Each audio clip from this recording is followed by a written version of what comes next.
আগে রাইটিংটা শেষ করি, তারপর আমি ইয়াটা ক্লোজিং করে দেবো আর কি। রাইটিং টাস্ক টুটা হচ্ছে এসে। জেনারেল টেস্ট দেখ কেউ আর হচ্ছে একাডেমিকই দেখ, সবার এই পার্টটা সেম, এসে রাইটিং। তো এসে রাইটিংটাতে কিন্তু সব থেকে বেশি মার্ক থাকে। আপনি আইএলটিএস রাইটিং এর 2/3 মার্কস হচ্ছে এসে রাইটিং এর উপরে। টোটাল 9 ব্যান্ডের মধ্যে 6 ব্যান্ড হচ্ছে এসে রাইটিং এর। তাই আমি সবসময় বলি যে ক্লাস বলি, সরি, এক্সামে যখন রাইটিং এক্সাম শুরু হয় তখন সবসময় আগে এসে লেখার জন্য।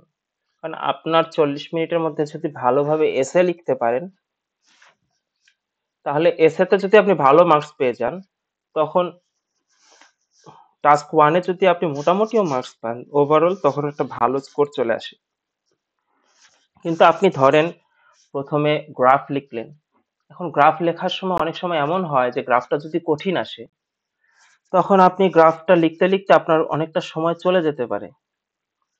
যেমন প্রসেস ডায়াগ্রাম, গ্রাফের ক্ষেত্রে যখন প্রসেস ডায়াগ্রাম আসে, তো এইটা লিখতে গেলে অনেক সময় আহ, আমার নিজের থেকে অনেক কিছু লিখতে হয়। মানে গ্রাফ দেখেই সবকিছু মানে ইন ডিটেল লেখা যায় না, অনেক সময় অনেক কথা আমার নিজের থেকে তৈরি করে করে লিখতে হয়। তখন এতে কি হয়, একটা সময় বেশি লাগে। ইভেন বাকি সবগুলো আর কি মোটামুটি গ্রাফ দেখে সহজে ডেসক্রাইব করা যায়, প্রসেস ডায়াগ্রামটা বাদ। যদি প্রসেস ডায়াগ্রাম চলে আসে ফার্স্ট টাস্ক ওয়ানে, এখন আপনি টাস্ক ওয়ান আগে দিলেন, তো যদি 25 মিনিট সময় লেগে যায় আপনার লিখতে, কারণ 20 মিনিট থাকে গ্রাফের জন্য, কিন্তু আপনার যদি 25 মিনিট লেগে যায়, তখন এস এর জন্য আপনার সময় থাকবে মাত্র 35 মিনিট।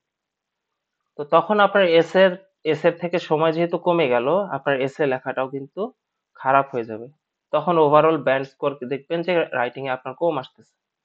তো এই কারণে সবসময় আমি বলি, যখন কোশ্চেন হাতে পাবেন, আপনি টাস্ক ওয়ান মানে গ্রাফ বা ডায়াগ্রাম যেটাই বলি, সেইটার একটা প্ল্যানিং করে রাখবেন। 2টা মিনিট সময় দেন, 2 মিনিটে আপনি জাস্ট প্ল্যান করে রাখেন যে আপনি এটা কিভাবে লিখবেন।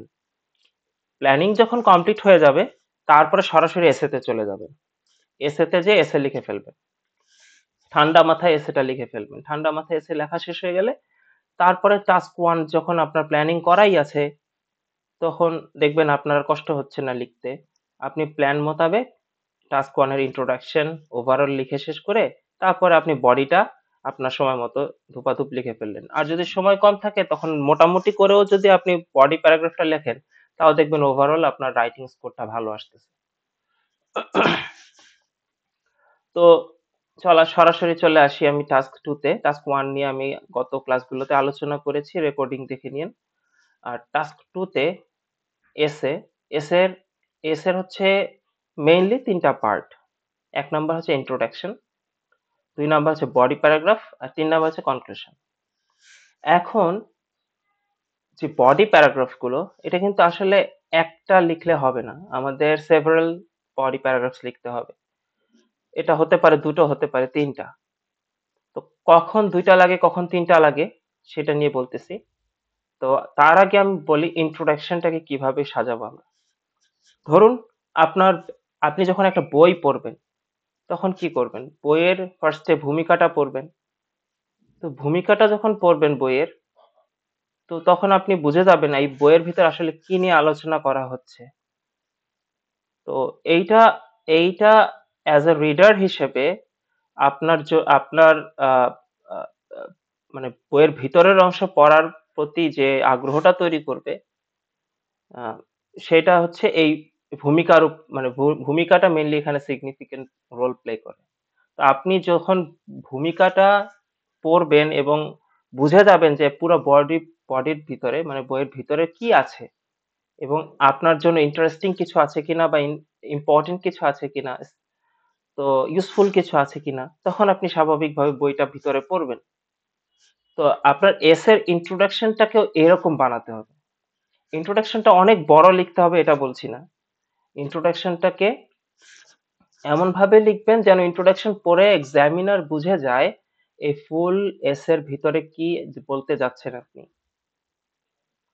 তো ইন্ট্রোডাকশনটা কেমন হবে, সেটা হচ্ছে আপনাকে যে কোয়েশ্চেনটা দেওয়া হবে, ফার্স্ট অফ অল আপনি সেই কোয়েশ্চেনটাকে প্যারাফ্রেজ করবেন।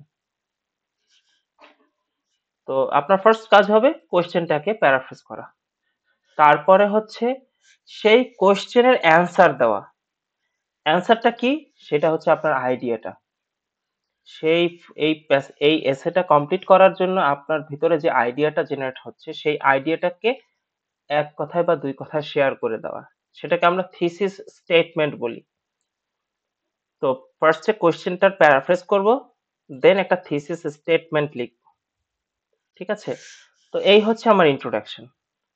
তো থিসিস স্টেটমেন্ট পড়ে এক্সামিনার বুঝে যাবে যে এই ফুল প্যাসেজের মধ্যে আপনি মানে ফুল যে বডি গুলো যেগুলো থাকবে, বডি প্যারাগ্রাফ 1 2 3 বা যদি দুইটা থাকে দুইটা, ওখানে আপনি কি বলতে যাচ্ছেন সেটা এখানে থাকবে। তো এইখানে আপনি এলাবোরেট করবেন না এটাকে, জাস্ট শর্টলি আপনি জাস্ট হিন্টস দিয়ে দিবেন যে আপনি কি বলতে চান। তো পরবর্তীতে এই আইডিয়াটাকে ডেভেলপ করার কাজ হচ্ছে এই বডি প্যারাগ্রাফে। তো বডি প্যারাগ্রাফ মেইনলি দুইটা, কখনো কখনো তিনটা আনতে হয় এক্সামিনারকে সহজে বোঝানোর জন্য। মেইনলি থাকবে দুইটা। যেমন ধরেন একটা এস এর টাইপ হচ্ছে কোয়েশ্চেন সলভিং টাইপ। এস এর মধ্যে দুইটা কোয়েশ্চেন থাকবে, সেই দুইটা কোয়েশ্চেনের অ্যান্সার দিতে হবে। তো ওই দুইটা কোয়েশ্চেনের অ্যান্সারের শর্ট একটা হিন্টস দিবেন থিসিস স্টেটমেন্টে। প্রথম কোয়েশ্চেনের অ্যান্সারটাকে ডেভেলপ করবেন ফার্স্ট বডিতে, সেকেন্ড কোয়েশ্চেনের অ্যান্সার মানে অ্যান্সারটাকে ডেভেলপ করবেন বডি প্যারাগ্রাফ 2 তে। That's all. তো জাস্ট দুইটা বডি প্যারাগ্রাফে আপনার হয়ে যাচ্ছে। এরপরে আরেকটা এসের টাইপ হচ্ছে অপিনিয়ন এসে। ধরেন দুই টাইপের মানুষের ভিউ পয়েন্ট নিয়ে আলোচনা করতে বলছে এবং আপনার একটা অপিনিয়ন দিতে বলছে, এরকম একটা এসে। তো এই ক্ষেত্রে আপনার যে দুই টাইপের ব্যক্তির যে ভিউ পয়েন্ট, এই দুইটা ভিউ পয়েন্টকে আপনি দুইটা আলাদা আলাদা বডি প্যারাগ্রাফে ডিসক্রাইব করবেন, ওটাকে ডেভেলপ করবেন। এখন আপনার অপিনিয়ন দেওয়ার পালা। আপনি যখন অপিনিয়ন দিবেন তখন আপনি কি চিন্তা করবেন? হতে পারে আপনি প্রথম টাইপের প্রথম টাইপ যারা, তাদের ভিউ পয়েন্টের সাথে আপনার ভিউ পয়েন্ট অ্যালাইন করে। তো আপনি তখন আহ, তো আপনার অপিনিয়নকে তখন আর বেশি ডেসক্রাইব করতে হয় না, যেহেতু আপনি প্রথম টাইপের ব্যক্তিদের সাথে যাচ্ছেন। অথবা দ্বিতীয় টাইপের হলে দ্বিতীয় টাইপের ক্ষেত্রেও মানে যে কোনো একপাক্ষিক হয়ে গেল। তো সেই ক্ষেত্রে আপনি কি করবেন, তখন আর বডি প্যারাগ্রাফ 3 আনতে হয় না, তখন কনক্লুশনের মধ্যে আপনার ভিউ পয়েন্টটাকে জাস্ট 2-3 লাইনে ডেভেলপ করে দিবেন। আর যদি এমন হয় আপনি দুই পক্ষের সাথেই মানে দুই পক্ষেই সমান সমান ভাবে সাপোর্ট করেন, তো সেই ক্ষেত্রে আপনার ভিউ পয়েন্টটাকে আলোচনা করার জন্য থার্ড বডি প্যারাগ্রাফ আনা প্রয়োজন হবে। ঠিক আছে? এখন অথবা আপনি পুরোপুরি আলাদা ভিউ পয়েন্টে, আপনার অপিনিয়ন পুরোপুরি আলাদা, বাকি দুইজনের কারোর সাথে মিলে না, সেই ক্ষেত্রে আপনার বডি প্যারাগ্রাফ 3 আনতে হবে। আচ্ছা, এরপরে আরেক টাইপের এসে হচ্ছে প্রবলেম সলিউশন। এখন কোন একটা প্রবলেম সম্পর্কে বলা হলো, তো তো প্রবলেম গুলো নিয়ে আপনি একটা বডি প্যারাগ্রাফে আলোচনা করতে পারেন, সলিউশন নিয়ে আরেকটা বডি প্যারাগ্রাফে আলোচনা করতে পারেন, এভাবে করতে পারেন। অথবা দুইটা বডি প্যারাগ্রাফে আপনি দুই প্রবলেম নিয়ে আলোচনা করলেন, আর হচ্ছে থার্ড বডি প্যারাগ্রাফে সলিউশন নিয়ে আলোচনা করলেন, এভাবে করতে পারেন। আরেকটা টাইপের এসে হচ্ছে আহ, কি বলো এটা, অ্যাডভান্টেজেস আর ডিসঅ্যাডভান্টেজেস এর মধ্যে ওয়েইং করতে হয়, মানে কোনটা বেশি, অ্যাডভান্টেজেস বেশি নাকি ডিসঅ্যাডভান্টেজেস বেশি, এই রিলেটেড এসে এরকম আসে। আপনি যদি মনে করেন যে অ্যাডভান্টেজেস বেশি, তখন অ্যাডভান্টেজ যদি বেশি হয় তখন দেখা যাবে যে আহ, ধরেন কোন একটা বিষয়, যেমন আমি বললাম যে 5 ঘন্টার বেশি বা 8 ঘন্টার বেশি যদি ওয়ার্ক টাইম করা হয়, ওয়ার্ক টাইম যদি 8 ঘন্টার বেশি করা হয়, অথবা আমি যদি উইকেন্ড একদিন কমায় দিই, মানে 7 দিনের মধ্যে 6 দিনই যদি অফিস ওয়ার্ক থাকে, তাহলে কি হবে, তাহলে প্রোডাক্টিভিটি বাড়বে, এরকম একটা স্টেটমেন্ট আসলো। তো আপনি এটা এটা এ- এটা এটা কি অ্যাডভান্টেজ বেশি না ডিসঅ্যাডভান্টেজ বেশি, এরকম একটা একটা কোশ্চেন করলো।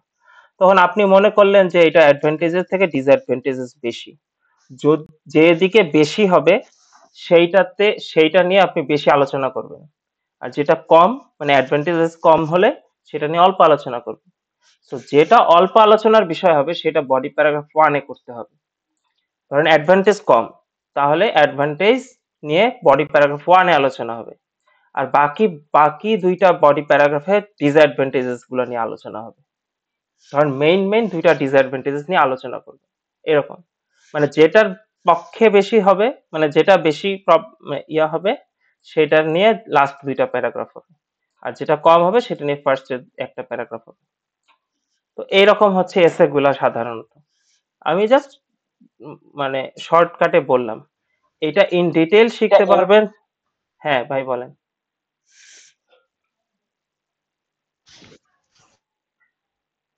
জাহিদ ভাই বলবেন কিছু?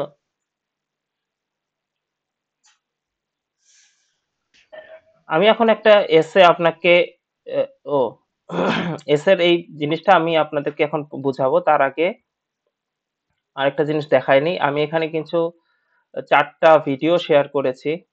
এই ডকুমেন্টটা আপনাদের কাছে নাই, কিন্তু এই ইনফরমেশন বা হচ্ছে এই প্রত্যেকটা জিনিস আপনাদের একটা ইবুকের মধ্যে আছে। আমি আপনাদেরকে রাইটিং এর গ্রামার এন্ড প্যারাফ্রেজিং এর উপর একটা ইবুক শেয়ার করেছিলাম গ্রুপে, সম্ভবত আপনারা ডাউনলোড করেছেন।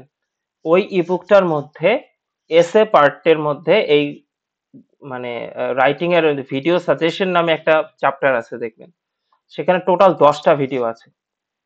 এই 10টা ভিডিও গ্রাফ এবং এসের উপরে, ঠিক আছে? 4টা এসে আর 6টা গ্রাফ ভিডিও দেওয়া আছে। ওই ভিডিওগুলো মাস্ট দেখবেন। আমি আপনাদের আর হচ্ছে ম্যাকারের যে রাইটিং এর বই সেটা মাস্ট পড়বেন। সেখান থেকে বিভিন্ন টাইপের এসেগুলো পড়তে হবে। এগুলো না পড়লে আসলে আপনাদের ভিতর থেকে মানে আপনাদের আইডিয়া জেনারেশনের যে অ্যাবিলিটি সেটা তৈরি হবে না। আপনাদের প্রচুর পড়তে হবে।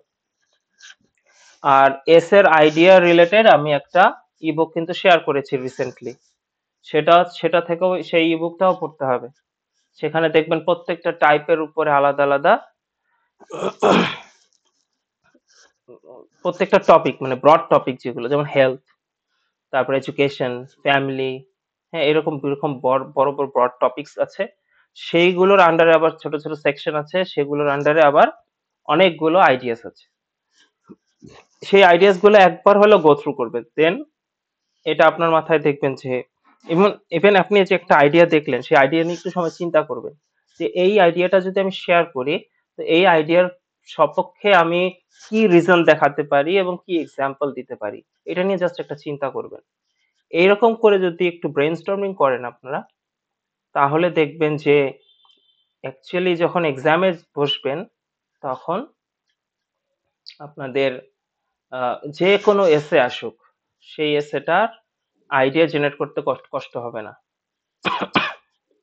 আর অবশ্যই এক্সামের শুরুতে এসে ধুপ করে লেখা শুরু করে দিবেন না। এই যে এরকম মানে যেমন ইন্ট্রোডাকশনের ক্ষেত্রে আপনি থিসিস স্টেটমেন্টে কি আইডিয়া শেয়ার করবেন সেটার কয়েকটা কিওয়ার্ড লিখেন ফার্স্টে। তো বডি প্যারাগ্রাফে আপনি কি ডিসকাস করতে যাচ্ছেন সেইটা নিয়ে কিছু কিছু কিছু কিওয়ার্ড লিখে রাখবেন। প্রত্যেকটা বডি প্যারাগ্রাফের জন্য কিছু কিওয়ার্ড লিখবেন। কনক্লুশনে কনক্লুশন নিয়ে টেনশনের কিছু নাই। আপনার থিসিস স্টেটমেন্ট এবং বডি প্যারাগ্রাফ গুলাতে আপনি কি কি বিষয়ে আলোচনা করছেন সেগুলোর কিওয়ার্ড গুলা ফার্স্ট একটু লিখবেন। 1টা মিনিট সময় হোক, 2টা মিনিট সময় হোক, লিখেন। লিখলে কি হবে, আপনি যখন লিখতে থাকবেন, মানে মেইনলি এসে লিখতে থাকবেন, তখন দেখবেন স্পিডটা বেড়ে গেছে লেখার। ইভেন আপনার এসে লেখার সময় এরকম হবে না, ধরেন একটু লিখতেছেন একটা, ওহো আমি তো এইটা না দেখে এইটা লিখলে মনে হয় ভালো হতো, এইরকম ভাবটা চলে আসবে না, বুঝছেন? মানে প্ল্যান্ড ওয়েতে লিখলে আপনার টাইম কম লাগবে এবং ভালো একটা লেখা আসবে। তো এইগুলো আসলে একটা ক্লাস অথবা অনেকগুলো ভিডিও মানে আসলে একটা মানে কি বলবো, একটা কম্বাইন্ড কম্বাইন্ড একটা অ্যাপ্রোচের মাধ্যমে এগুলো শেখা হবে। 1 নাম্বার হচ্ছে আমাদের ক্লাস, 2 নাম্বার হচ্ছে আমাদের সাজেস্টেড ভিডিওগুলো, 3 নাম্বার হচ্ছে আমাদের ইবুক পড়া, 4 নাম্বার হচ্ছে আপনাদের আ আ কি বলে ম্যাকারের বই পড়া, যেগুলো আগে যেসব এসেগুলো এসেছে প্রত্যেকটা টাইপ থেকে এট লিস্ট 2-3টা করে পড়বেন। তারপরে ৫ নাম্বার হচ্ছে আপনাদের লিখে প্র্যাকটিস করা। ক্যামব্রিজের বইগুলো যে এসেগুলো আছে সেগুলো লিখা। এই হচ্ছে আপনাদের কাজ। তো এইরকম এই কম্বাইন্ড যে অ্যাপ্রোচ, এই সবকিছু একসাথে করলে তখন আপনাদের রাইটিং এ আসলে ভালো মার্কস আসবে। এরপরে আসি আমি কনক্লুশনে। কনক্লুশনে আসলে আমরা কি লিখি? সেটা হচ্ছে ফার্স্টে আমাদের আমাদের কনক্লুশন মার্কার ইউজ করতে হবে। এমন কিছু ফ্রেজ ইউজ করতে হবে যেটা দেখে এক্সামিনার বুঝে যায় যে এটা কনক্লুশন। মানে এই প্যারাগ্রাফটা হচ্ছে কনক্লুশন। যেমন to conclude, in conclusion, all in all, to sum up, to recapitulate, এইগুলা। হ্যাঁ? তবে সবথেকে ভালো হচ্ছে কনক্লুশনই লেখা। টু কনক্লুড অথবা ইন কনক্লুশন। এইগুলা লেখা, এই দুইটা লেখা হচ্ছে সবথেকে ভালো। অনেকেই ইন কনক্লুশন লিখে আপনারা টু কনক্লুড লেখেন। এটা ভালো। এই দুইটা লেখা সবথেকে ভালো। ইভেন আপনার আইএলটিএস লিজের ভিডিও যদি দেখেন, আইএলটিএস লিজ নিজেই বলছে যে এটা লেখা উচিত, এটা লেখা মানে ভালো। এরপরে হচ্ছে আপনার যে থিসিস স্টেটমেন্টে আপনার ইন্ট্রোডাকশনে লিখেছিলেন, সেই থিসিস স্টেটমেন্টটাকেই প্যারাফ্রেজ করা। আপনার যে থিসিস স্টেটমেন্ট সেটাকে প্যারাফ্রেজ করা। এডিশনালি আপনি কি লিখতে পারেন? ওই যে বলেছি, যদি আপনি যে কোনো একটা সাইডে মানে ঝুঁকেন বেশি, তখন আপনার জন্য আলাদা প্যারাগ্রাফ লিখতে হয় না, তখন কনক্লুশনের মধ্যে আপনি আপনার অপিনিয়নটা শেয়ার করতে পারেন। ঠিক আছে? আর যদি তা না হয়, আপনি হতে পারে কিছু ফিউচারিস্টিক স্টেটমেন্ট শেয়ার করতে পারেন। সবসময় যে ফিউচারিস্টিক স্টেটমেন্ট আপনি এখানে শেয়ার করতে পারবেন এমন নয়। যদি মানে ইফ অ্যাপ্লিকেবল যেটাকে বলেছি, যদি অ্যাপ্লিকেবল হয় তাহলে কনক্লুশনে কিছু ফিউচারিস্টিক স্টেটমেন্ট শেয়ার করবেন। ঠিক আছে? এতে করে এক্সামিনার বুঝবে আপনি ফিউচার টেন্সও লিখতে পারেন। তো ওভারঅল আমি যেটা বলতে চাচ্ছি, আপনারা এই ফরম্যাটটাকে ফলো করবেন এসে লেখার ক্ষেত্রে। আমি ফরম্যাটটা এখন উদাহরণ দিয়ে বুঝাবো কিভাবে এই ফরম্যাটটাকে আমরা ফলো করে লিখি। তার আগে একটা জিনিস বলি, সেটা হচ্ছে রাইটিং এর যে মার্কিং ক্রাইটেরিয়া। ফার্স্টে কি দেখে? ফার্স্টে দেখে হচ্ছে আপনার গ্রামাটিক্যাল রেঞ্জ এন্ড অ্যাকিউরেসি। না, সরি। ফার্স্টে দেখে হচ্ছে আপনার টাস্ক রেসপন্স। আপনি আপনার কাছে যা জানতে চাওয়া হয়েছে সেটা আপনি লিখছেন কিনা। ঠিক আছে? কোশ্চেনটাকে ডেভেলপ করছেন কিনা, নাকি আন্দাগুন্দা লিখতেছেন। ঠিক আছে? তো এটাকে বলে টাস্ক রেসপন্স। সেকেন্ডলি হচ্ছে গ্রামাটিক্যাল রেঞ্জ এন্ড অ্যাকিউরেসি। তো গ্রামাটিক্যাল রেঞ্জ এন্ড অ্যাকিউরেসির ক্ষেত্রে অ্যাকুরেসি তো বুঝছেন, আপনি যাই লিখবেন যেন অ্যাকুরেট হওয়ার চেষ্টা, মানে বেশিরভাগ ক্ষেত্রে অ্যাকুরেট হয়, দুই একটা ভুল থাকতেই পারে। আর গ্রামাটিক্যাল রেঞ্জের ক্ষেত্রে আমি বলবো আমাদের যে গ্রামারের যে ইয়া আছে, গ্রামার এন্ড প্যারাফ্রেজিং এর যে ইয়াটা শেয়ার করেছিলাম ইবুকটা, সেই ইবুকটার মধ্যে দেখবেন কমপ্লেক্স কম্পাউন্ড সেন্টেন্স কিভাবে সহজে ব্যবহার করা যায়, এবং সেটা ব্যবহার করতে গেলে পাংচুয়েশন মার্কস কিভাবে সহজে ব্যবহার করা যায়, মানে একদম নির্ভুল ভাবে সেই স্ট্র্যাটেজি গুলো শেয়ার করা আছে। ইভেন ক্লাসের মধ্যে আমি সেগুলো আলোচনা করেছি। তো ক্লাস দেখবেন, ক্লাস হচ্ছে ওখান থেকে পড়বেন, ওগুলো প্র্যাকটিস করবেন ম্যাকারের বই থেকে, এবং ওই প্যারাফ্রেজিং এর ইবুকটা থেকে। আপনার প্যারাফ্রেজিং এর জন্য আমরা কি কি ওয়ার্ডস ব্যবহার করি, গ্রাফের ক্ষেত্রে সব থেকে বেশি প্যারাফ্রেজিং এর দরকার হয় সেটা। ইভেন এসেতেও লাগবে, কারণ আপনি সেম ওয়ার্ড গুলো বারবার ব্যবহার করবেন না। ইভেন আমি একটা ভিডিও শেয়ার করেছিলাম যেখানে হচ্ছে এই যে প্রোগ্রেস ট্র্যাকার টুল এর মধ্যে একটা ভিডিও আছে, দেখবেন 69 অ্যাডভান্স ওয়ার্ডস।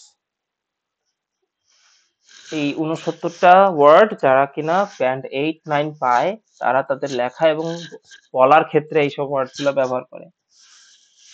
তো থার্ডলি হচ্ছে লেক্সিক্যাল রিসোর্স। লেক্সিক্যাল রিসোর্সে মার্কস থাকে, এইটা মানেই হচ্ছে আপনার অ্যাডভান্স ওয়ার্ড ব্যবহার করা। আর হচ্ছে প্যারাফ্রেজ করতে পারা। সেম ওয়ার্ড বারবার ব্যবহার করবেন না। ধরেন আপনি এল্ডারলি বললেন, অ্যাডাল্ট জেনারেশন বললেন, অথবা হচ্ছে সরি সিনিয়র সিটিজেন্স বললেন। এল্ডারলি পিপলের বদলে দিলেন সিনিয়র সিটিজেন্স। মানে একবার এল্ডারলি পিপল বললেন, তারপরে একবার বললেন হচ্ছে সিনিয়র সিটিজেন্স, এরকম বললেন। তারপরে হচ্ছে চিলড্রেন বললেন একবার, আরেকবার বললেন জুভেনাইলস। তো এইভাবে একই প্যারাগ্রাফের মানে একই এসের মধ্যে আপনি যে ওয়ার্ডগুলো একবার ব্যবহার করছেন চেষ্টা করবেন অ্যাটলিস্ট একটা হলেও অল্টারনেটিভ ওয়ার্ড ব্যবহার করতে। এতে করে এক্সামিনার বুঝবে যে আপনি বিভিন্ন আপনি প্যারাফ্রেজ করতে পারেন। তো প্যারাফ্রেজিং খুবই ইম্পর্টেন্ট বিষয়। এইটা আর অ্যাডভান্স ওয়ার্ডগুলো ব্যবহার করা, এগুলাই হচ্ছে আপনার কি বলবো এটাকে, আপনার লেক্সিক্যাল রিসোর্সে ভালো মার্কস আসে। আরেকটা হচ্ছে cohesion and coherence. Cohesion and কোহেরেন্সটা কি? লেখার মধ্যে ধারাবাহিকতা রক্ষা করা, আপনার লেখার ভিতর ধারাবাহিকতা রক্ষা করা, যেন এক্সামিনার যখন আপনার প্যারাগ্রাফটা পড়বে তখন যেন তাদের কাছে খাপছাড়া না মনে হয় লেখাটা। মানে হুট করে কোত্থেকে কোথায় চলে গেল এইরকম যেন না মনে হয়। আপনার লেখার একটা ধারাবাহিকতাটা যেন থাকে। ঠিক আছে? এই ৪ টা বিষয়ের উপর ডিপেন্ড করে কিন্তু আপনার রাইটিং এ মার্কস দেওয়া হয়। তো আমি এখন এই প্রত্যেকটা যা কথা বললাম, স্ট্রাকচার প্লাস হচ্ছে প্যারাফ্রেজিং এবং ধারাবাহিকতা রক্ষা করার জন্য কোহেরেন্স এন্ড কোহেশন, এই সবকিছু আপনাদেরকে একটা উদাহরণ দিয়ে বুঝাবো। তো আমি কি বলেছি, ইন্ট্রোডাকশনে কি করব, কোশ্চেনটাকে প্যারাফ্রেজ করব এবং থিসিস স্টেটমেন্ট দিব, যেটা কিনা আপনার আইডিয়া। আপনার এসএকে চেষ্টা করবেন 250 থেকে 300 ওয়ার্ডের মধ্যে শেষ করতে। এসএ এর মিনিমাম ওয়ার্ড হচ্ছে 250। 250 ওয়ার্ডস এর নিচে গেলে কিন্তু লেক্সিক্যাল আপনার টাস্ক রেসপন্সে মার্কস কমবে। তো আপনাকে অবশ্যই 250 ওয়ার্ডের বেশি লিখতে হবে। আর 300 ওয়ার্ডের যদি বেশি লেখেন তখন কিন্তু আপনার বেশি সময় চলে যাবে। অনেক সময় আপনি ধরেন 300 ওয়ার্ডের মতো যে লেখা শেষ করেন তখন দেখবেন যে আপনার কাছে হাতে কিছু এক্সট্রা সময় থাকে। সেই এক্সট্রা সময়টা আপনি রিভিশন দিতে পারবেন। রিভিশন দিতে গেলে অনেক সময় বানান ভুল ঠিক করা যায়। তারপরে হচ্ছে ওই যে পাংচুয়েশন মার্কস ঠিক করা যায়। অনেক রকমের গ্রামাটিক্যাল এরর আপনি ওই সময় সলভ করতে পারবেন। তো আপনি যদি অনেক বেশি লিখেন তখন আপনার তো রিভিশন দেওয়ার সময় থাকবে না। এজন্য চেষ্টা করবেন 250 থেকে 300 ওয়ার্ডের মধ্যে এসে লেখা শেষ করতে। আপনার কখনোই অনেক লেখা মানে কোয়ান্টিটির উপরে মার্কস ভেরি করে না। আমি যে 4টা ক্রাইটেরিয়া বলেছি সেই 4টা ক্রাইটেরিয়া মেনটেন করে যদি আপনার এসে যদি একদম কাটায় কাটায় 250 ওয়ার্ডও হয় তাও আপনি ভালো মার্কস পাবেন। কারণ ওরা কোয়ান্টিটির না কোয়ালিটিকে মানে দেখে, কোয়ালিটিটা দেখে লেখার। এই 4টা বিষয় আপনি যদি ফলো করে লেখেন তখন আপনার কোয়ালিটি এনশিওর হবে। তো আমি চলে যাই আমাদের একটা এসেতে। সব থেকে বেশি যে এসে আসে সেটা হচ্ছে অপিনিয়ন এসে, সব থেকে বেশি আসে।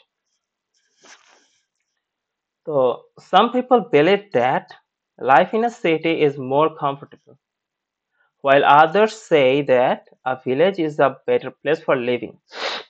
Discuss both views and give your opinion. এই ক্ষেত্রে এসেটার মধ্যে কি বললো কোশ্চেনটাতে, দুই টাইপের মানুষের ভিউ পয়েন্ট নিয়ে আলোচনা করতে বলছে। Some people believe that life in a city is more comfortable, এটা একটা ভিউ পয়েন্ট। আরেকটা ভিউ পয়েন্ট কি, while others say that a village is a better place for living. Village লাইফের পক্ষে আর সিটি লাইফের পক্ষে। এখন বলছে discuss both views and give your opinion. আপনার টাস্ক তাহলে কি, এই দুইটা ভিউকে ডিসকাস করা এবং হচ্ছে আপনার অপিনিয়ন দেওয়া। এখন আমার ফার্স্টের কাজ কি, আমার হচ্ছে এই কোশ্চেন মানে এইটা গিভেন স্টেটমেন্টটাকে আপনাকে প্যারাফ্রেজ করতে হবে। টাইপ, দেখেন আমি এখন ইন্ট্রোডাকশনটা করতেছি। এটা একটা এক্সট্রা লাইন, লেখার সৌন্দর্য বাড়ানোর জন্য আনছি। The type of place to live in is a matter of personal preference. কোন টাইপের প্লেসে থাকবে এটা আসলে একটা পার্সোনাল প্রেফারেন্সের উপরে। Therefore এইবার আসি আমার প্যারাফ্রেজিং এ, মানে আমার এটাকে আমি প্যারাফ্রেজ করতেছি এখন। Therefore one group of people feels that urban life is comfortable. Urban life is comfortable and exciting. এটা হলো প্রথম ভিউ পয়েন্টটা। এটা আমি প্যারাফ্রেজ করেছি না, ঘুরাই লিখলাম তো। While others are of the opinion that rural areas are the places to live in peace. এইটা পরের মানে সেকেন্ড টাইপ। এটা আমার স্টেটমেন্টটাকে প্যারাফ্রেজ করা হয়ে গেল। এরপর হচ্ছে আমার অপিনিয়নটা দিই। এবার আসলে সরি, এখন আমি থিসিস স্টেটমেন্টে আসবো। Actually, as both places have their own advantages, people weigh the advantages against their own tastes and select their comfort zone to live in. তো এক্সামিনার এই সেন্টেন্স দিয়ে কিন্তু বুঝেই গেল আপনি আসলে এই দুইটা জায়গারই অ্যাডভান্টেজেস নিয়ে আলোচনা করতে যাচ্ছেন এই ফুল এসের মধ্যে। As both places have their own advantages, people weigh the advantages against their own tastes and select their comfort zone in living. তাহলে এই দুই ব্যক্তি যে সিটি লাইফকে ভালো বলছে, সিটি লাইফের অ্যাডভান্টেজেস দিয়ে তাদের কথাকে আপনার ভ্যালিডেট করতে হবে। এবং সেকেন্ড টাইপরাও ভিলেজ লাইফের যে ইয়া আছে অ্যাডভান্টেজেস গুলো আছে সেগুলো দেখায় সেকেন্ড টাইপের মানে ব্যক্তিদের কথার একটা ভেরিফিকেশন আনতে হবে আপনার, যে তারা যে কেন এটাই করতেছে। তারপরে আপনার অপিনিয়ন, এখন আপনার অপিনিয়ন জানতে চেয়েছে। To me, it appears that life in a city is more entertaining, which is just my personal choice. তো এইখানে এই অপিনিয়নটা আসলে সরাসরি প্রথম টাইপের ব্যক্তিদের সাথে অ্যালাইন করতেছে, তাই আমি চেষ্টা করব যে আমার সেকেন্ড মানে আমার অপিনিয়নের জন্য আলাদা কোনো প্যারাগ্রাফ হবে না। আমার অপিনিয়নের জন্য তখন কি হবে, তখন আমি কনক্লুশনে আমার অপিনিয়নটাকে জাস্ট 2-3টা লাইনে ডিসক্রাইব করব। কারণ আমি যদি এই দুইটা টাইপের কারোর সাথে মতামত আমার না যেত, আমার যদি আমার আলাদা পার্সোনাল কোনো মতামত থাকতো, তখন কিন্তু আমাকে অবশ্যই থার্ড প্যারাগ্রাফে যেতে হতো। অথবা আমি যদি দুই সাইডেই সমান সমান মানে পার্শিয়ালি দুইটাকেই মানে কি বলবো সাপোর্ট করি, তাহলে সেই ক্ষেত্রেও আমার আলাদা একটা প্যারাগ্রাফ করতে হতো, মানে তখন আমাকে রিজন দেখাতে হবে।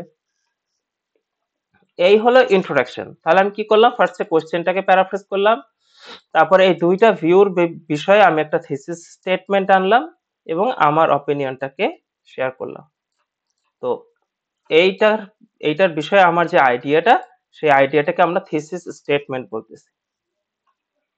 তো এক্সামিনার দেখে বুঝে গেছে আপনি কি লিখতে চাচ্ছেন। তো এখন আমি চলে যাই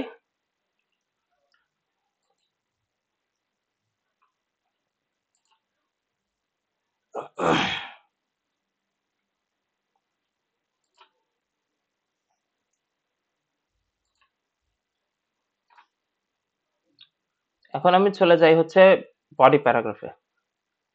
তো আমি ফার্স্টে যার কথা বলেছি, যাদের কথা, তাদের কথাগুলোকে আমি ডেসক্রাইব করব।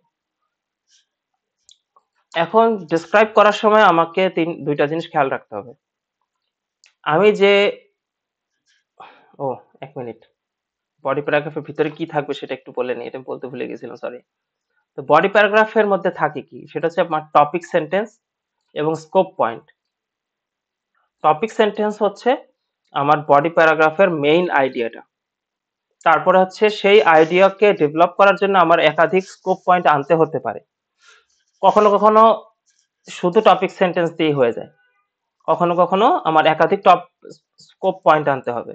যেমন অ্যাডভান্টেজেস গুলো নিয়ে যখন আলোচনা করব, আমি তো জাস্ট একটা অ্যাডভান্টেজ নিয়ে আলোচনা করতে পারি না, আমার একাধিক অ্যাডভান্টেজ আনতে হবে। যেমন হতে পারে 3টা অ্যাডভান্টেজ নিয়ে আমি আলোচনা করতে হতে পারে, প্রত্যেকটা অ্যাডভান্টেজ হবে আলাদা scope point. Problem solution related যদি এসে হয়, তাহলে এক একটা প্রবলেম হবে এক একটা স্কোপ পয়েন্ট। ধরুন আপনি প্রবলেম নিয়ে একটা প্যারাগ্রাফে আলোচনা করছেন, সো ওই প্যারাগ্রাফের মধ্যে 3টা প্রবলেম নিয়ে আলোচনা করলে সে 3টা প্রবলেমই হবে 3টা স্কোপ পয়েন্ট। আর সলিউশন প্যারাগ্রাফে যদি 3টা সলিউশন নিয়ে আলোচনা করেন তাহলে 3টা সলিউশন হবে আলাদা 3টা স্কোপ পয়েন্ট। তবে মেইন যে আইডিয়াটা আপনি ফার্স্টে শেয়ার করবেন প্যারাগ্রাফ শুরু করার আগে সেটা হবে আপনার টপিক সেন্টেন্স। তো আপনি যাই লিখেন সেই লেখাটাকে অবশ্যই এক্সামিনারকে বোঝাতে হবে। এক্সামিনার যদি আপনার আইডিয়া না বুঝে তাহলে কিন্তু মার্কস পাবেন না।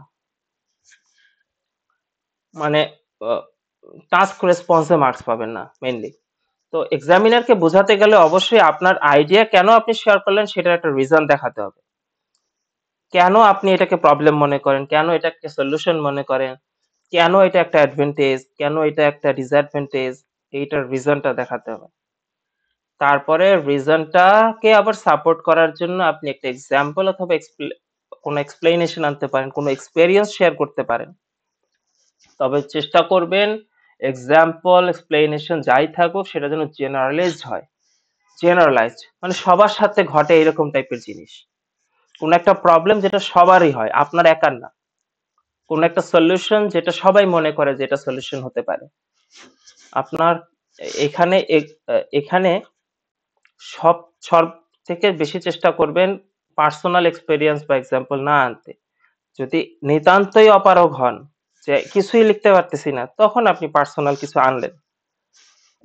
কারণ ওই যে নাই মামার থেকে কানা মামা ভালো একটা কথা আছে না, তো ওই রকম।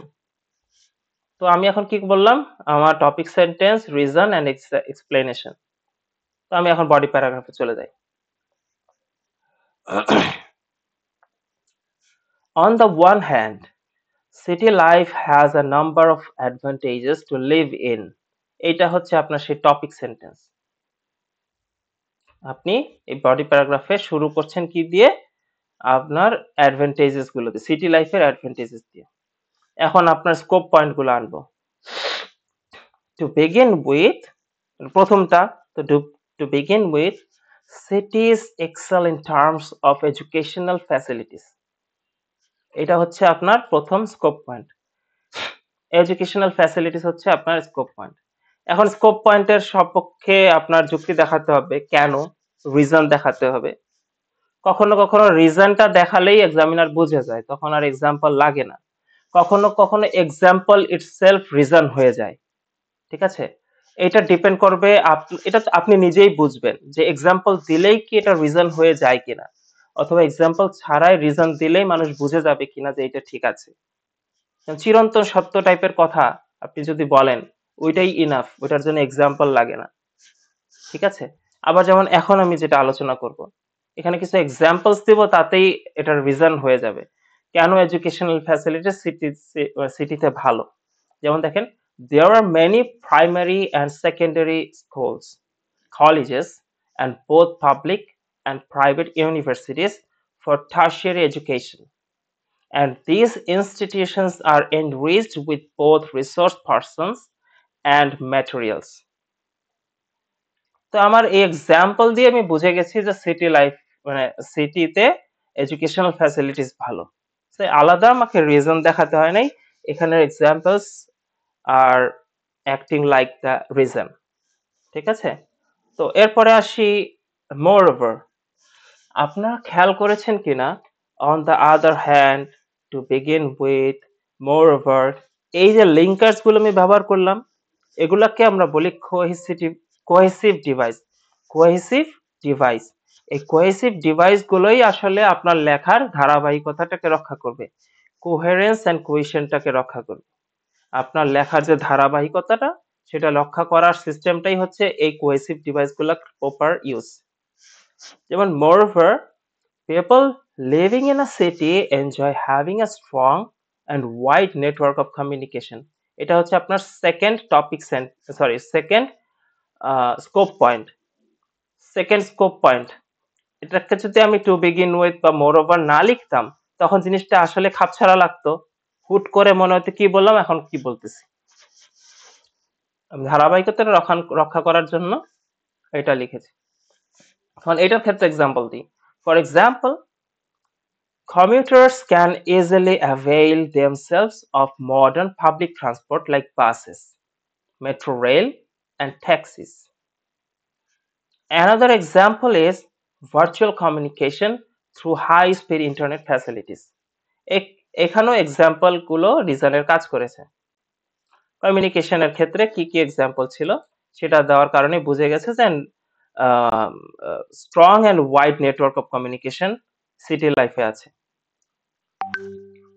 এরপর সে ফার্দারমোর modern medical facilities of urban life have made cities a safer place in terms of health security. এইটা হচ্ছে আপনার থার্ড স্কোপ পয়েন্ট। এক্সাম্পলে কি আসে দেখি, hospitals equipped with latest machines, specialized doctors, and diagnostic centers are tremendous benefits that the city dwellers can avail. এটা হচ্ছে আপনার এই এক্সাম্পল গুলাও এটার রিজন হয়ে গেছে, ঠিক আছে। therefore এটাকে আমরা কি বল পার্শিয়াল কনক্লুশন বলতে পারি। এই বডি প্যারাগ্রাফটার একটা কনক্লুশন আনা, এটার জন্য এই কনক্লুশনটাকে আমি আনলাম যাতে এই বডি প্যারাগ্রাফের একটা প্রপার আন্ডারস্ট্যান্ডিং হয়। মানে এতক্ষণ এইটুকু যে পড়ে আসলাম, এক্সামিনারের মাথায় একটা ছোট্ট করে বলে দেওয়া আসলে তুমি এই বডি প্যারাগ্রাফে কি বুঝলা, কি জানলা। therefore life in a city has become comfortable on the basis of these facilities. তো এক্সামিনার যখন এই কথাটুকু পড়বে মানে অতএব life in a city has become comfortable on the basis of this facilities, যখন এটা বলবে তখন এক্সামিনার মাথায় জাস্ট দ্রুত কাজ করবে আপনি যে সিটি লাইফের কিছু অ্যাডভান্টেজেস নিয়ে আলোচনা করেছিলেন। তো এইখানে এই on the other hand, to begin with, moreover, ফার্দারমোর, therefore, এই যে কোহেসিভ ডিভাইস গুলো ব্যবহার করেছি এটার কারণে আপনার কোহেরেন্স এন্ড কোহেশনটা রক্ষা হয়েছে এই প্যাসেজে। এরপরে এখানে আমি কিছু অ্যাডভান্স ওয়ার্ড ব্যবহার করেছি, যেমন কমিউটার্স ছিল, এটা একটা অ্যাডভান্স ওয়ার্ড। তারপরে ডুয়েলার্স, তারপরে হচ্ছে আর কি কি ছিল, এই কথাগুলো তো এমনি স্পেশালাইজড ডক্টরস, ইকুইপড উইথ, এগুলো অ্যাডভান্স ওয়ার্ড।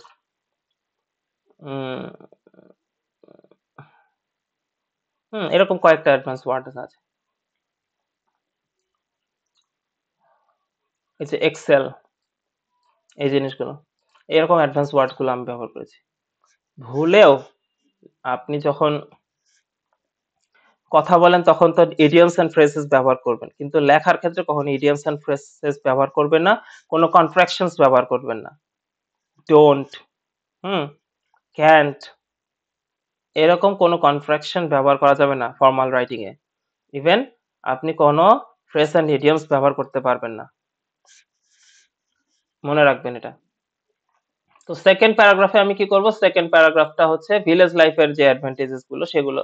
তো এই ক্ষেত্রে আমি আলাদাভাবে এটা আলোচনা করছি না, খালি একটা জিনিস দেখাই, সেটা হচ্ছে দেখেন এখানে কোহেসিভ ডিভাইস হিসেবে অন দা ওয়ান হ্যান্ড লিখেছি, এখানে অন দা আদার হ্যান্ড লিখেছি, এখানে টু বিগিন উইথ এর জায়গায় টু স্টার্ট উইথ লিখেছি, এখানে মোরওভার এর জায়গায় ইন অ্যাডিশন লিখেছি, ফার্দার মোর এর জায়গায় বিসাইডস লিখেছি, তো দেয়ারফর এর জায়গায় দাজ লিখেছি।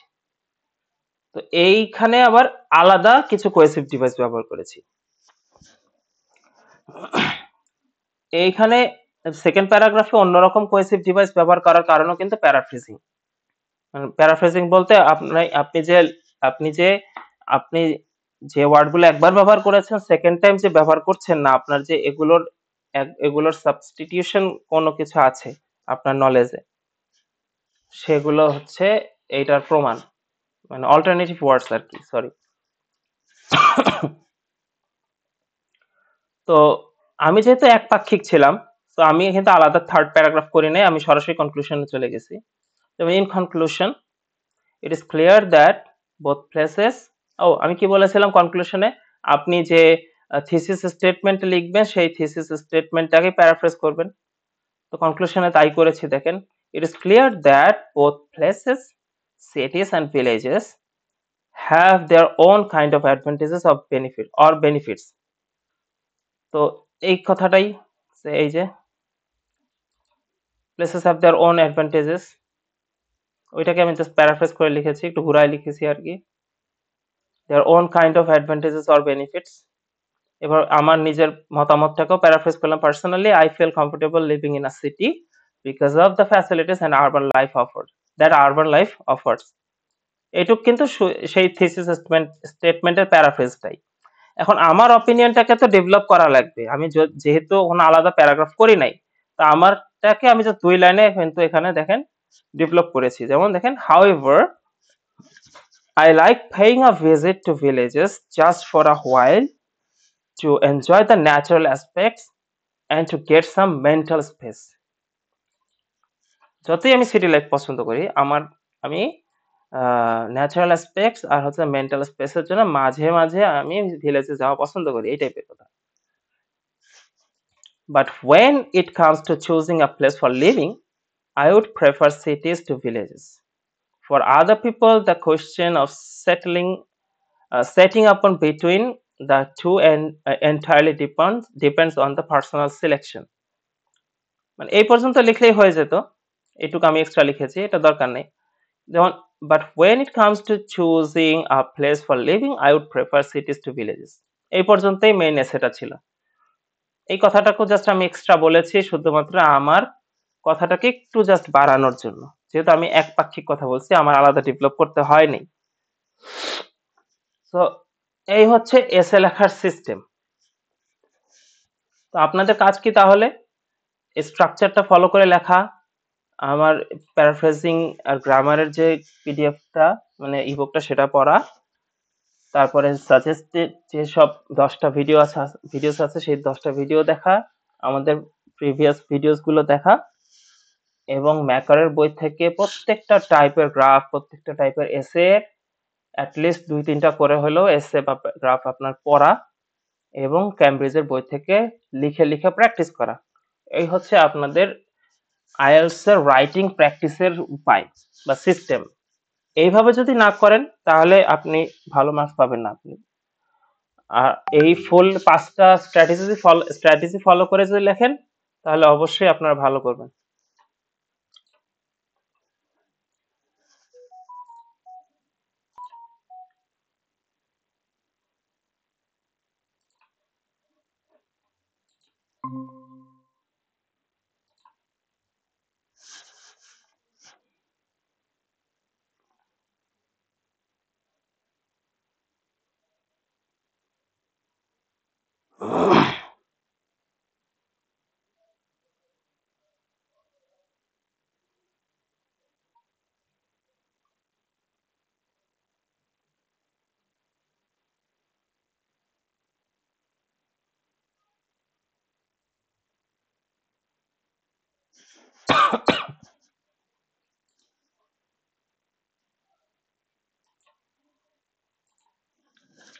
তো এখন আমি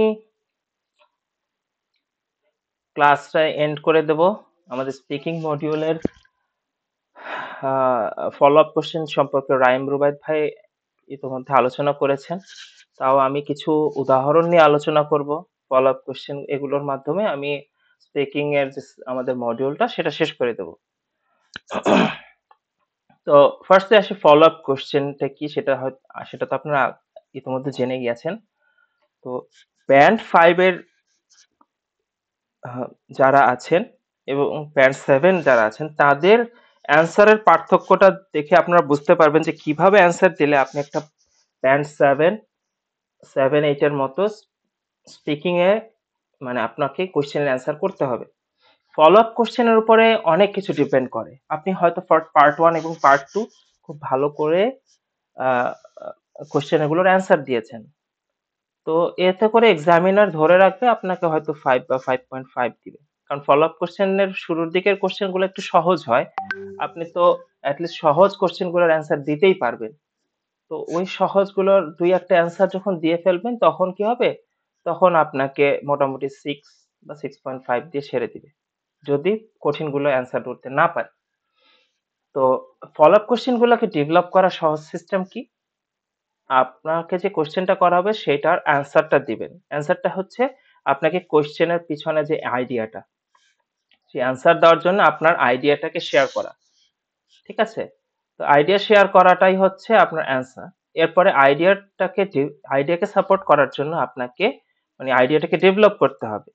তো এই জন্য আপনি কিছু রিজন দেখাতে পারেন এবং সেই রিজনটাকে সাপোর্ট দেওয়ার জন্য আপনি এক্সাম্পল অথবা এক্সপেরিয়েন্স শেয়ার করতে পারেন।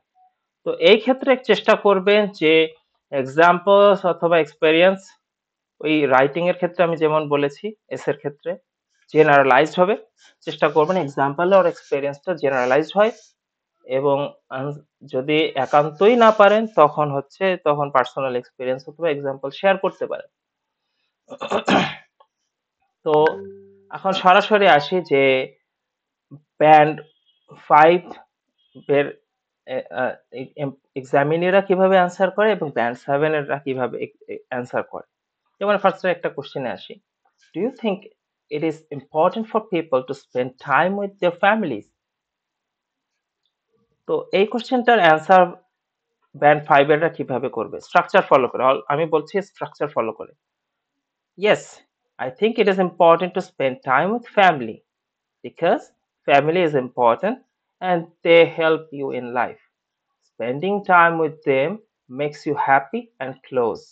For example, eating together or talking is good for the relationship. তো এই ক্ষেত্রে আমি এক্সাম্পল দিয়েছি, তারপর রিজন শেয়ার করেছি এবং আমার আইডিয়াও শেয়ার করেছি। ফার্স্ট এই আইডিয়া, আমার রিজন এবং এক্সাম্পল। আমি কিন্তু স্ট্রাকচার ঠিকই ফলো করেছি, কিন্তু দেখেন এখানে কোনো লেক্সিক্যাল ওয়ার্ড নাই, কোনো অ্যাডভান্স ওয়ার্ড নাই, ইম্পর্টেন্ট, গুড, একদম সস্তা সস্তা ওয়ার্ড ব্যবহার করেছি, যে হ্যাপি অ্যান্ড ক্লোজ, এগুলো একদম সিম্পল ওয়ার্ডস, অ্যাডভান্স ওয়ার্ড না। তো ব্যান্ড 7 এর যারা অ্যান্সার করবে সেম কোশ্চেনে তাদেরটা একটু দেখি, সেম স্ট্রাকচার ফলো করে। Yes, I believe spending time with family is very important because it strengthens relationships and provides emotional support. Families often serve as a source of comfort and guidance in challenging time. তো এই পর্যন্ত ছিল আমার, দেখেন এই বিকাশ থেকে এই পর্যন্ত আমার ছিল রিজন। এরপর ফর ইনস্টেন্স অথবা for example, sharing meals together or having meaningful conversations can create lasting memories and deepen bonds. এটা হচ্ছে আমার এক্সাম্পল বা উদাহরণ যেটাকে আমি বলি। আমি কিন্তু সেম আমার আহ, আহ, আমার আইডিয়া শেয়ার করেছি, তারপর আমার রিজন দেখিয়েছি এবং এক্সাম্পল শেয়ার করেছি। এখানে এটার সাথে এটার তফাৎ এইটাই, আমি অনেক অ্যাডভান্স ওয়ার্ড ব্যবহার করেছি, যেমন strengthens, emotional support, instance, meaningful conversation, এগুলো, ডিপেন বন্ডস, এরকম মানে ডিপেন বন্ডস না, মানে এইগুলো হচ্ছে আমাদের সেই অ্যাডভান্স ওয়ার্ডস। ইম্পর্টেন্ট আর গুড এর জায়গায় দেখছেন এখানে কি লিখেছি, টকিং এর জায়গায় মিনিংফুল কনভারসেশন লিখেছি। তো এইভাবে যদি আপনি ডেভেলপ করতে পারেন আপনার ইয়াটা, আপনার কি বলবো, আপনার যে ফলো আপ কোশ্চেনটা, তাহলে আপনার স্পিকিং এ মার্কস বেশি আসবে।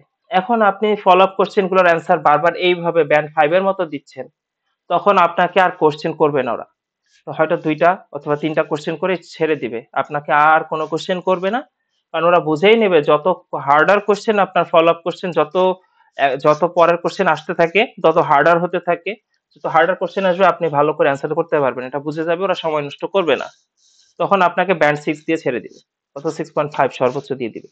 কিন্তু ব্যান্ড 7 বা তার বেশি পেতে হলে আপনাকে অবশ্যই এইভাবে অ্যান্সার করতে হবে, ভালো করে ডেভেলপ করতে হবে আপনার অ্যান্সারটাকে। ভালো করে ডেভেলপ না করলে আপনাকে ফার্দার কোশ্চেন করবে না, ফার্দার কোশ্চেন না করলে আপনার ব্যান্ডও বাড়বে না, যত কোশ্চেন আসতে থাকবে, যত আপনি কোশ্চেন গুলোকে এইভাবে মিট করতে থাকবেন, তত আপনার ব্যান্ড স্কোর বাড়তে থাকবে, 7, তারপর 8, তারপর 9, এইভাবে। এখন আরেকটা উদাহরণ দিই, তাহলে আরো ক্লিয়ার হবে আপনাদের। যেমন do you think people sorry do you think people today spend too much time on their phones? এটা একটা কোয়েশ্চেন, ব্যান্ড 5 কিভাবে অ্যান্সার করছে দেখি। Yes, I think people use phones a lot. It's not good because they waste time. For example, they spend hours on social media and they don't talk to others face to face. একদম সস্তা সব word গুলো দিয়ে আমি কথাটা বলেছি, যদিও structure follow করেছি। কিন্তু ব্যান্ড 7 দেখেন কিভাবে অ্যান্সার করছে। Yes, I think people are glued to their phones these days, and it's a double-edged sword.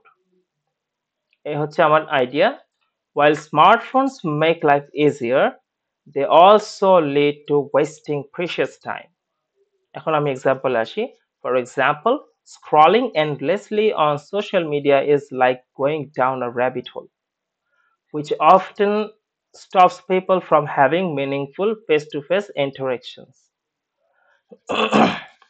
তো এই দুটার মধ্যে কিন্তু যথেষ্ট তফাৎ আছে। এখানে আমি glued to, double edged sword, precious, তারপর হচ্ছে going down a rabbit hole, এগুলো তিনটা হচ্ছে idiom। আর এই প্রিসিয়াস, ইন্টারাকশনস এগুলো কি? এগুলো অ্যাডভান্স ওয়ার্ড। তো আমি কথার মধ্যে ইডিয়মস ব্যবহার করলাম, অ্যাডভান্স ওয়ার্ডস ব্যবহার করলাম। এতে করে কি হলো? এইটা আরো সুন্দর হয়ে গেল। এবং এটা এটার থেকে কিন্তু একটু কমপ্লেক্স স্ট্রাকচার হয়েছে। যেমন এটা একটা কম্পাউন্ড সেন্টেন্স হয়েছে।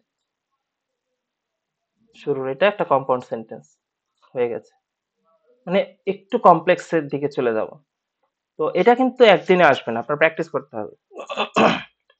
স্ট্রাকচার ফলো করে করে রিজন দেখানো, এক্সাম্পল দেখানো, এভাবে ফলো করতে করতে আসবে। আপনাদেরকে যে 69 অ্যাডভান্স ওয়ার্ডস দিয়েছি সেটাকে মুখস্থ করবেন, সেটাকে অ্যাপ্লাই করে করে এটা কাজে আনবেন। ইডিয়মস আমি কিছু কিছু কমন যে কমন এক্সপ্রেশনের যে ইডিয়মস গুলো আপনাদেরকে শেয়ার করেছিলাম, সেই ইডিয়মস গুলো মুখস্থ করুন। এগুলো আসলে ওভারঅল আপনার কথার মধ্যে যখন এগুলো আপনি ব্যবহার করবেন তখন আপনাদের ব্যান্ড স্কোর বেড়ে যাবে। সো আমাদের এর মধ্য দিয়ে আমাদের স্পিকিং এবং রাইটিং মডিউল এখানেই সমাপ্ত হচ্ছে।